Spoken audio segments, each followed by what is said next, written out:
Hello, everyone. Welcome back to the Emotional Man podcast. Today, I'm really excited to have with us Andelin Price, who is the CEO and founder of Andelin Price Coaching, where she helps couples develop more expansive relationships.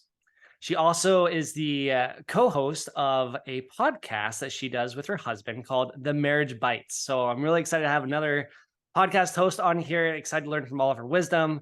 And then why don't you go ahead and introduce yourself, your company, and say hi to our audience. Well, hello, I am so pleased to be here today. Like you said, I am the founder of Andelin Price Coaching, where I help couples create more expansive relationships. I see so many people who are just married and feel like I have to settle for whatever I have right now or get out.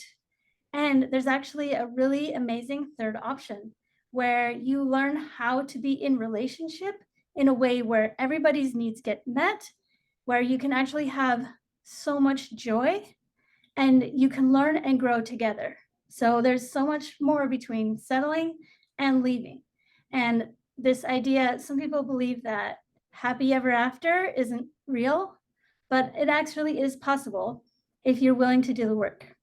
And this is really applicable since this is a show for all of us business owners who are really focused on trying to figure out how to balance work and family. So why don't you talk a little bit about your family, your husband, your children? Yeah, my husband and I have been married for more than 20 years. Our oldest is in college. Our second has graduated from high school. We have some high school kids, middle school, elementary, and our youngest is 3. So So we have basically a kid in every single category, which is a really interesting experience, and it is so much fun. But it also brings a lot of challenges, a lot of like different pressures. You have the older kids who are like going places and needing things, and then you have the little one who needs attention. They all need attention. So there's just a whole lot of different needs in our family right now, and it's such a unique experience. you have 6 children, and tell us about your husband. Obviously his name is Monte. He does the podcast with you. What else does he do? Yeah, he is a police officer, which I would say adds even another layer of challenge to what we have going on in our life. Because the way his agency schedules his work, he changes his schedule 3 times a year, potentially. And so what it just feels like sometimes as soon as I get a good routine going, he changes his work schedule and it disrupts the entire family flow. And so it's almost like reinventing the whole system every 4 months. Wow. It So requires a lot of adaptability. it sure does. So let's talk a little bit about this. First, I wanted to dive into Andelin Price Coaching because your husband's a police officer. You have 6 children, at all these different stages of life. When did you start your coaching company and why? I started coaching in 2001, but I think this story begins in about 2015 or 16, about there. We we had 5 kids at the time. We lived in this teeny tiny little house. We finally were able we were this house we were upside down in for a long time, and finally we got to the point where we could at least break even on selling the house and getting into a bigger house. So we were in this huge transition in our family. And this was also a time of personal transition for me, where I was really learning and waking up to who I'm supposed to be. Like, who am I really? Who am I beyond being a mother? Because I had been a stay at home mom for my entire life up to that point, since being married, since having our first child. And I realized there's more out there for me. I love my children. I love being a mom. But it just felt like there was something missing in my life. There was something more that I needed to do. And it started with learning. It started with reading books and listening to podcasts and figuring out what is even out there and what is missing from my life. Why am I not happy? I have the picket fence. I have the beautiful children. I have the loving husband. Why am I not happy? What is wrong? What's happening here? And we had a pretty good relationship. It wasn't like every relationship has challenges. There's always going to be fighting or disagreements, but it wasn't bad. It wasn't a bad relationship, but still I was like, what is the key to my happiness here? And I think for me that has been being able to share my experiences, being able to share my story, and to help other people be able to sidestep or hop over some of those pitfalls that we ran straight into because we didn't know. It's about like, I can help other people recognize what's happening sooner in their lives, maybe earlier in their marriages, so that then they can reach their 40s or 50s from a place of having created the life that they want rather than just following the path that was laid out for them. So right now, how many hours a week are you spending in your company? It varies quite a bit. I would say probably somewhere between 15 and 20. It's hard to say because I'm in here working and then I'm taking care of the little ones and then I'm running errands and then I'm working. So it's a little bit hard to pin down an exact number of hours because like it's not just work for 4 hours and then be done for the day. It's a little bit more mixed up than that, but I'd say probably somewhere between 15 and 20 hours most weeks. Now, why did you choose to start your own company? There are other coaching companies out there that are up. You could be Mhm. hired on as a coach. And this is one of the questions a lot of entrepreneurs kind of have to ask themselves, like, why start a company versus getting a job? How do you answer that, especially with the demands of 6 children and a working husband? That is a really good question and one that I've been asking myself in recent weeks. I think partly it was just the way that was shown to me. You go through coach training and then you start a business. And I was like, okay, I'll try that. That's what you do. And I don't think when I started, I really knew what it meant to run a business. I've learned so much since then on what that actually means and what that means for me personally, beyond all of the help and advice and knowledge that's out there. And honestly, if I'd known in the beginning, I might have not put quite so much pressure on myself, or I might have maybe looked into other options if I'd known like how hard it was going to be, I guess I would say. But on the other hand, it has also been a huge source of growth for me in understanding, okay, how do I set boundaries with my kids, with my husband, with other people, and even with myself? If you want to learn how to set boundaries, start a business. Totally. You Um, talk so you said a couple things here. You mentioned just how difficult it is mhm. starting a company. What has been most difficult for you? Because this is really it really comes down to the heart of what this podcast is all about, is really talking about the challenges that come from starting, running, and leading a business with a family. So from your experience, what has been some of the, I guess, the biggest struggles, biggest challenges that have come with doing these two monumental tasks? I think one is learning how to prioritize my time and understanding, look, I have now all of my kids plus my personal pursuits, and now I'm adding a business on top of that. Which thing needs me the most right now? And where do I choose to put my energies and efforts toward, like in this moment? And sometimes it's difficult to say, but I have this podcast to put out, or I have this email to write, or I have these things, or people are counting on me. Am I really going to put that aside? Is it time to put that aside for now because I have a child who needs me or because I some other demand is coming up? And just being able to organize and prioritize has been big for me. And I guess another piece of that is the mindset. What's going on in my mind? Am I with my kids and thinking about my podcast and thinking about all the things I need to do? Or am I really with them listening? Am I really working in my business or am I thinking about my kids? Am I having a lot of mind drama about, am I good enough? Can I really do all of this all at once?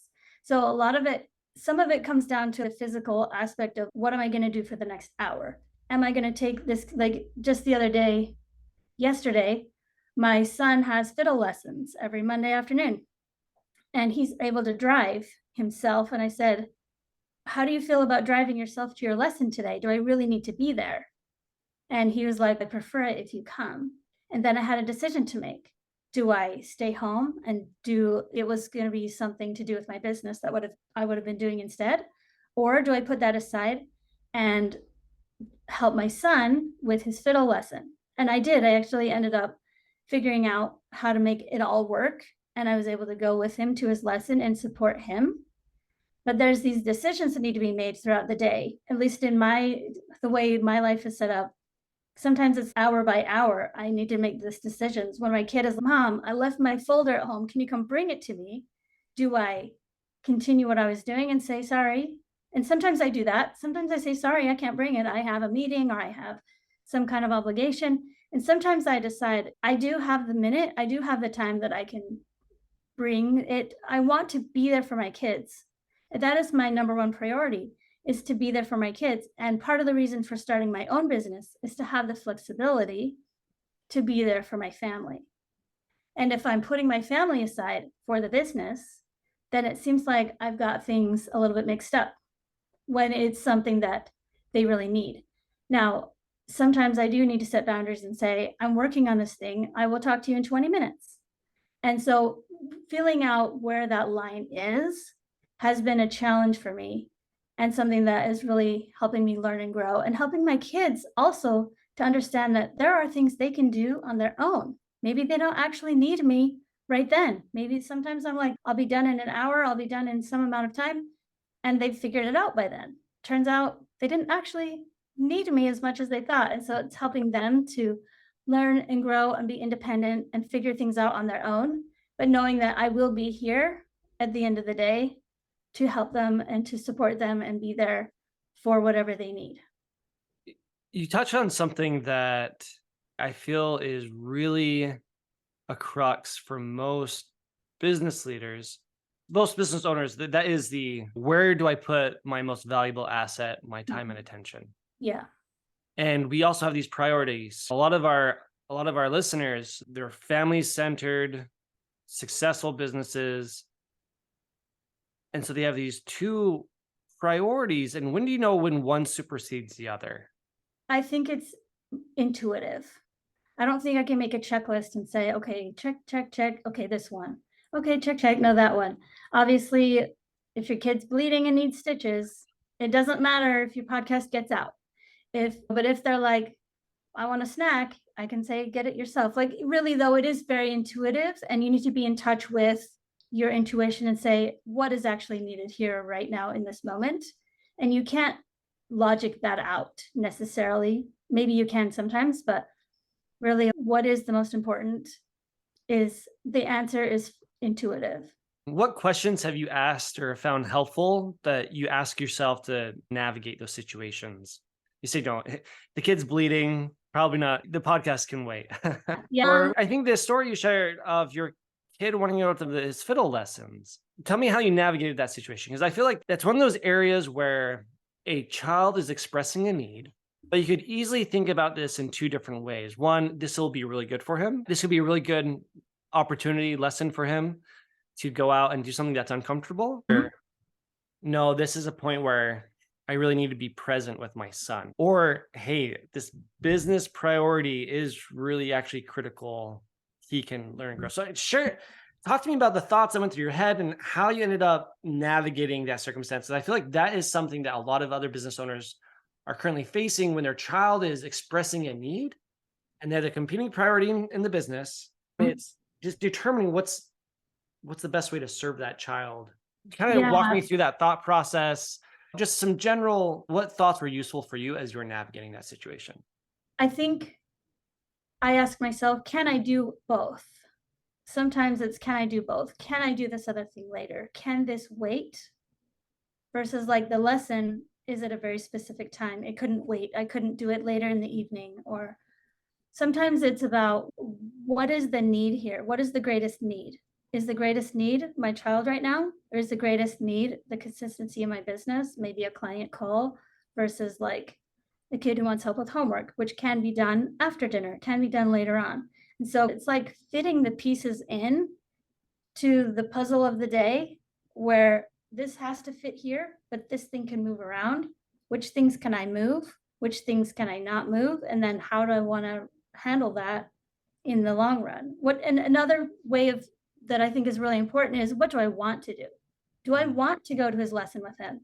Or do I really, truly want to be here doing the thing and to allow him to go on his own? And what it came down to is that I wanted to be there with him for his lesson. I want to just transition. I love what you shared, just assessing the need, seeing what you want to do, weighing, is this a ball that will better, break? Yeah. I want to move on to, you mentioned early on that your husband's schedule changes 3 to 4 times a year. And also being a police officer, that comes with its own challenges, Definitely. emotional, mental, just the burdens that come with a loved one in law enforcement. Yeah. What were the conversations like around the decision? Because obviously there's a lot of demand there on being a mother, a spouse with the kind of a schedule that's constantly adapting and moving, 6 children, and then you want to start your company. This is a conversation that a lot of entrepreneurs, business owners have to have with their spouses Yeah. when they're either deciding to start their own company or they're started their company, they're at some phase. What was that conversation like? How did you approach it? It was definitely a series of conversations. It was like, I want to do something, I'm not really sure what. And then finding the what, and then another step. It's like a step by step process. There was a lot of, can we really do this? There was a lot of, are you willing to do step up in ways you haven't had to in the past? What are you willing to do? How far are you willing to come with me on this process? And again, it was not just one conversation, but I remember one specific conversation where I was talking about, should I do this? Should I go ahead and do the coach training? And is this really what's for me? And I felt like it was something that I really wanted to do. And he almost could see better than I could my ability to help other people. In some ways, he like could see it long before I did. So he was already on board by that point. But I just remember this conversation where I was like, I have to do something or some part of me is going to die. And when it gets to the point where there's a part of you that just is not going to thrive if you don't move ahead, it's almost like we need to work this out together, but this is going to happen anyway. And if he's not going to be on board with me, then I'm going to have to figure it out for myself. If he can't help with childcare or help with other things around the house or taking kids places and things, then in the end, if I choose to move ahead, it's going to be on me to figure those things out to the point past which he can't help. If he's at work, obviously he's not going to be cooking dinner. He's not, when his work schedule changes and I have to adjust and everybody has to adjust.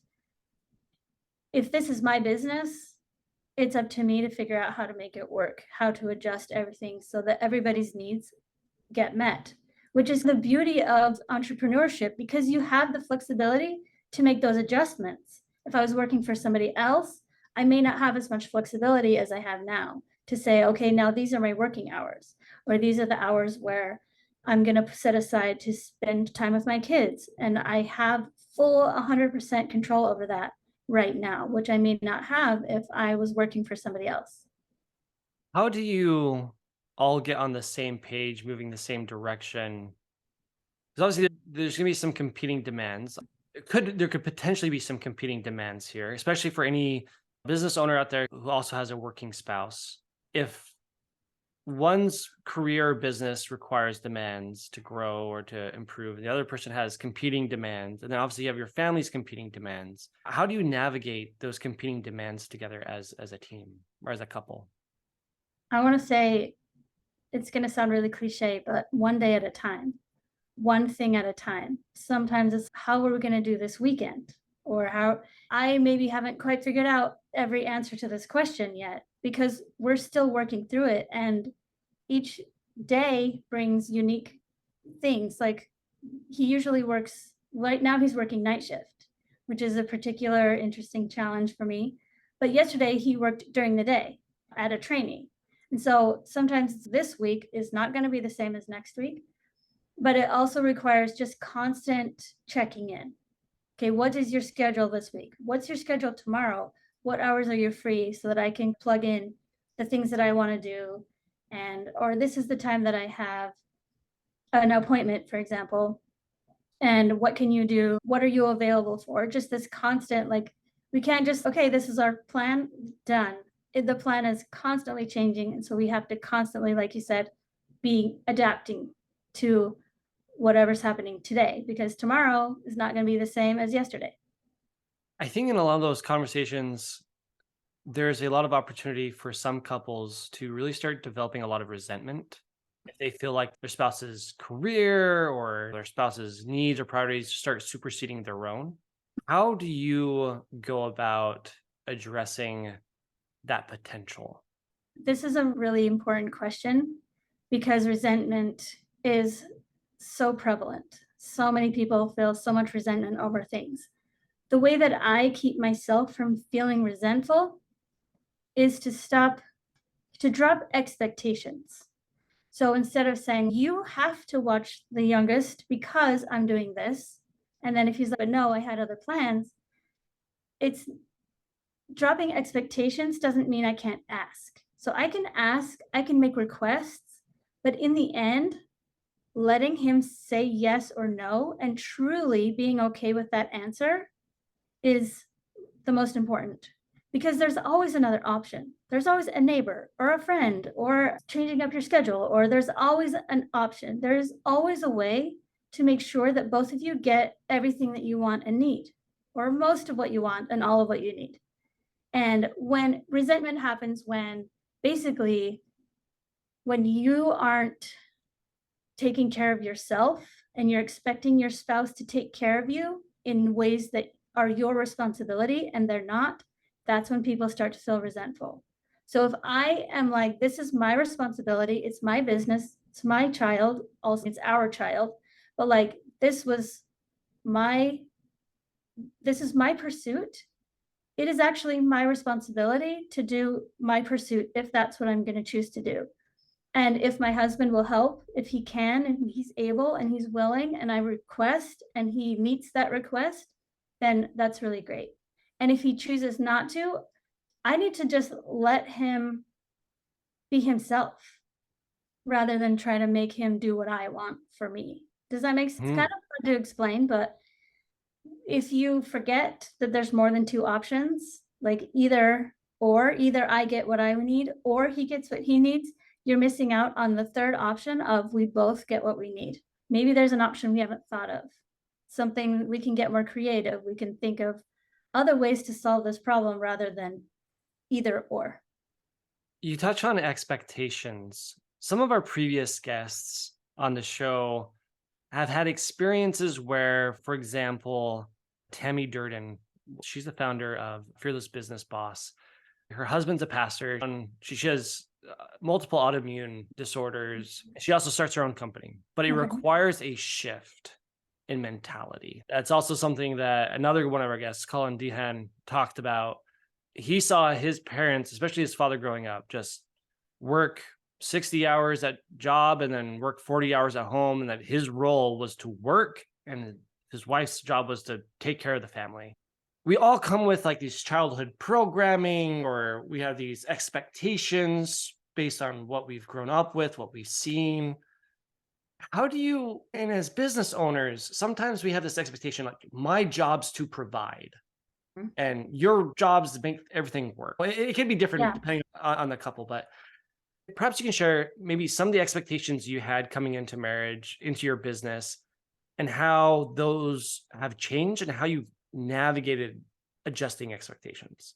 That's interesting. I think that we came into marriage in a very traditional role-based setup where he worked, he supported the family financially, and I mostly covered the childcare and the care of the home.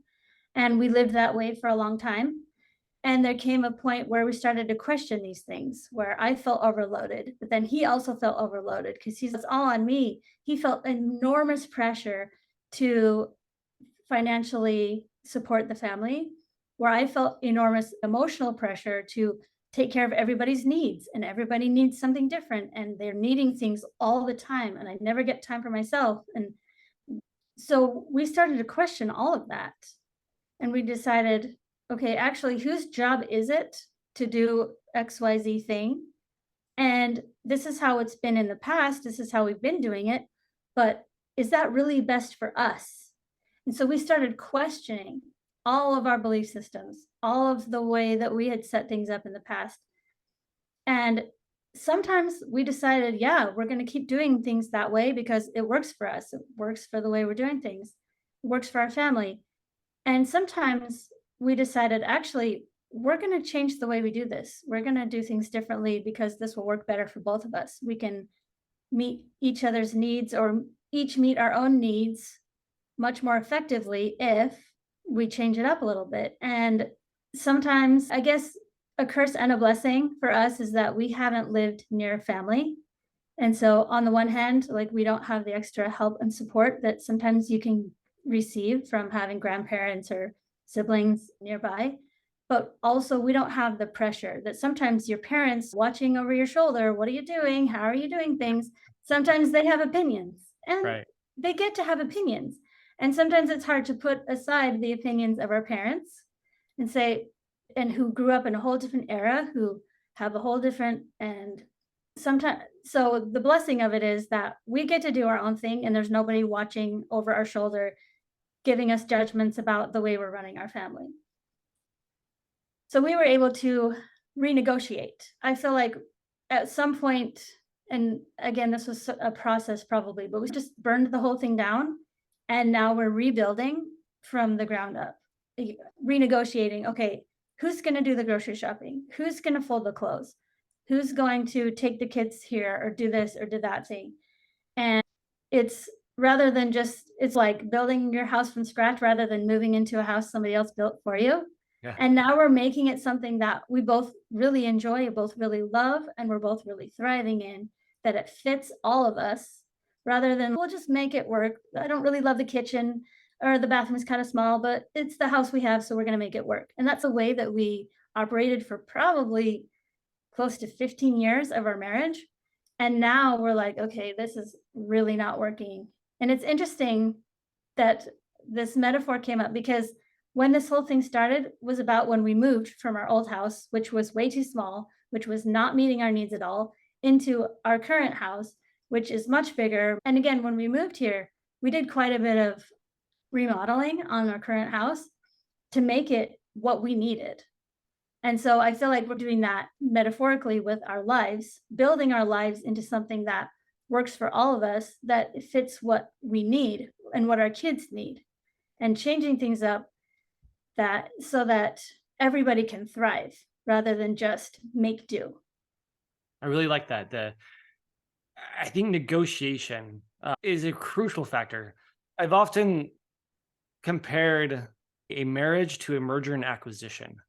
In a merger and acquisition, you have two companies coming together, and each company has different culture, different Mhm. expectations, and you have to really negotiate, and you have to almost create a new entity. If Mhm. you're gonna merge successfully, their family, if that relationship is gonna really be successful, it has to become something new. Yeah. I love this idea of renegotiating your previous expectations, Mhm. Yeah. your ideas on what this relationship should be. Yeah. And I Well, think that it changes based on the stage of life that you're in. When we had kids, like preschool kids, certain things worked. Once they started getting into high school, we needed to renegotiate again. I'm certain that when everybody's out of the house, or when, most of them are out of the house, there will be more renegotiating, more changes because the needs of the family change. And so you need to renegotiate how things are done.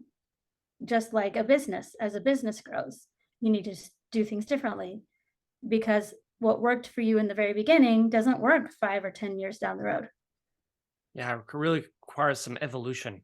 Yeah. Well, in talking about this kind of negotiation and having these conversations, what has helped you approach those conversations in a constructive way? And can you provide an example of when maybe you didn't approach it the best way and how you learned how to approach those conversations more constructively? I think I used to be a lot more judgmental of my husband and his opinions, feeling like you shouldn't think that. What really helped was dropping all of the judgment, dropping all of the preconceived notions about what he's supposed to think or how he's supposed to be, and really listening and accepting every opinion he has. That doesn't mean it has to be my opinion. That doesn't mean I have to agree, but understanding this is his perspective. This is where he's coming from, getting really curious about, okay, now why is that? Asking, why do you want it to be that way? Or why do you need that thing? And really getting to understand. And as soon as I'm like, yeah, but that's not how it's supposed to be, conversation stops. As soon as I'm like, how come? What's going on? Tell me your perspective. That opens up everything. It makes it safe for him to say, it's because of this, or Mm. this is my concern, or I'm worried about this thing. And then I can address those worries. If I'm like, yeah, don't worry about that, then it shuts everything down. I feel like we could probably do a whole podcast episode on that one topic. In these Probably. last 5 minutes, we're going to do a kind of a mini sprint here, Andelin. Okay. One of the questions I always like to ask our guests is this. In business, it's really easy to identify success. You have very clear indicators. You can look at net profit, you could look at growth. There's just a lot of really good indicators you can use to determine whether or not, hey, I'm successful, I'm winning the game. But how do you determine success as a family? How do you determine success as a parent, as a spouse? You mind sharing these last few minutes, kind of your thoughts on how you determine success? I think success is when everybody is getting what they need, and everybody has unique needs. Sometimes I'm the one who provides that need for them. Sometimes it's somebody else. Sometimes it's themselves. But when everybody is getting what they need, everybody thrives, and that's success. Sometimes business gets in the way of family success because here I am not paying attention to my kids the way I want to. For example, here I am like getting in the weeds of what am I doing in my business and that mind drama that sometimes we can go through as business owners. And when that happens, I realize, okay, something is out of balance here because the purpose of the business is to help people thrive more, not to take away. It's to help me thrive, is to help my children thrive. And if the business is getting in the way of that, then I need to change something up. Then I would consider that not as successful. When everybody's needs are met, that's what I consider success. How do you know when their needs are being met? They'll tell me. Like last week, I had two kids independent of each other basically say to me, Mom, you're working too much. And that was a real eye opener for me. And honestly, before they said it, I could feel it. I could feel like I'm not with my kids when I'm with them. Like I just felt a lot of inner turmoil. I just, something isn't right. And then one of them was like, and he was sad. And I was like, I really had to dig to get him to say, because it's hard to say to somebody, I'm have a criticism of what you're doing. But luckily I was open enough and waited long enough and persistent enough to allow him to say, I just feel like you're not there for me right now. And I had then later that same day, another kid said a very similar thing. You just were working too much. And that was hard for me. But at the same point, it was what I needed. I needed them to tell me that. And so that I could come back and say, okay, what needs to shift here so that I can get back to my own definition of success. So they'll tell you when you aren't meeting your kids' needs, they may not tell you with their words, but they'll tell you with their actions. They'll do things that ask for your attention, or they will withdraw from you, or you have to know your kids. You have to use your intuition to say, what's happening here? And then you can use that information and make adjustments, figure out, okay, what do I need to do next? How do I take the step so that I can get back to feeding the priorities that are the most important, like making sure that I'm prioritizing everything the way that I really want to. Thank you so much for the answer, Andelin. Very thoughtful response. Everyone, this has been Andelin Price, founder of Andelin Price Coaching. Andelin, if anyone wants to learn more about how they can get your coaching or work with you to create more expansive relationships, what's the best way for them to reach out to you?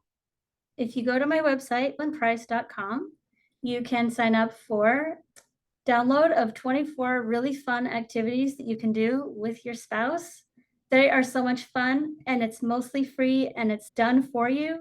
So on those nights when you're like, I'm so tired of watching TV, but there's not time and we don't have a babysitter and it's just too hard to go on a date, that if you really want to connect, there's just 24 and they're ideas that you can just do right now that don't require any preparation.